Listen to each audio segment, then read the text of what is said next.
Hello guys, finally আমরা এলাম হাউলি রাস মহোৎসব। রাস দেখবার আয়া দেখি মানুষের তামাম ভিড়। আর ভিড় না হইলে পরে রাস দেখেও ভালো লাগে না। মানুষ হলে সে রাস দেখে ভালো লাগে। 98 সংখ্যক হাউলি রাস মহোৎসব, সেই সুন্দর একটা গেট, সেই ভালো লাগে।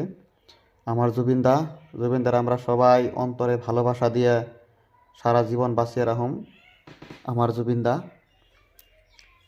ইচ্ছি রে যদি ছোট হইতাম, এটা মধ্যে এটা বই ঘুরা হারতাম। কি ভালো লাগে, এই দিনটা কি ঘুরে পামো কোনো দিন? এটা হলো রাস মন্দির, সেই সুন্দর, দেখলে মনটা তামাম ভালো লাগে। আমরা তো তামাম ঘুরতাছি, দেখতাছি। অ্যাকচুয়ালি সব থেকে বড় কথা হলো কি, এটাই উঠতে ভালোই লাগে, উঠতে কালে ভালো লাগে, যখন নামে না তখন আত্মাটার লগে থাকে না। অ্যাকচুয়ালি এটা হলো তো খাতরা, বাপ রে বাপ, ও মাই গড।